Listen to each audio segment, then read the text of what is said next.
Ils ont de 18 à 65 ans, sont gérants de sociétés, consultants ou tout juste sortis de leurs études.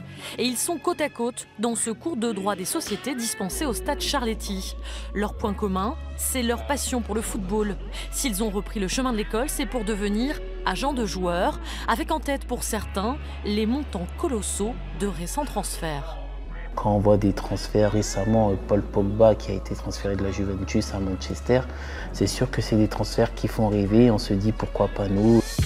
L'objectif de cette formation d'une dizaine de mois, préparer au concours de la Fédération française de football, à la clé, la licence nécessaire pour pouvoir exercer. Sidney Brutinowski a créé cette école il y a 7 ans pour donner un cadre à une activité ternie par des affaires douteuses. Je me suis rendu compte très rapidement, car j'ai toujours évolué dans le monde du football, qu'il y avait un manque sur la formation des agents de joueurs et qu'il n'y avait pas réellement de formation mise en place, que ce soit par les instances, soit par des initiatives privées. Donc c'est tout naturellement que j'ai décidé de monter la formation que moi j'aurais voulu avoir. Bien former et donner une éthique à 2 futurs agents qui auront entre les mains des carrières et des vies.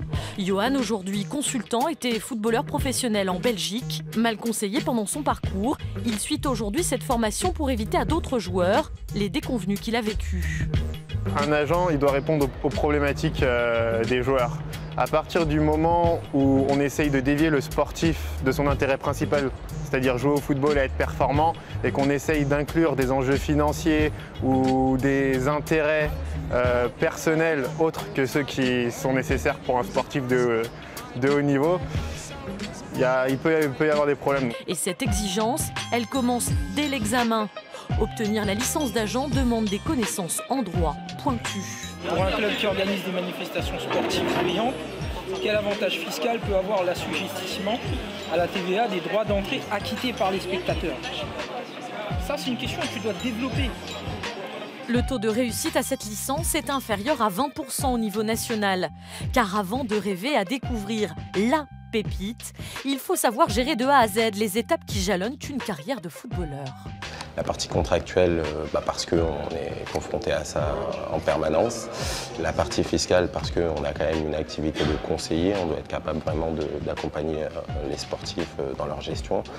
Et le volet fiscal est quelque chose de très très très important. Rigueur donc, mais aussi passion. Les garde-fous peut-être dans un secteur qui explose. Lors du dernier mercato, 3,3 milliards d'euros ont été dépensés par les clubs des 5 principaux championnats européens. Ce sont des amoureux du football et je pense que ça, il ne faut pas qu'ils l'oublient.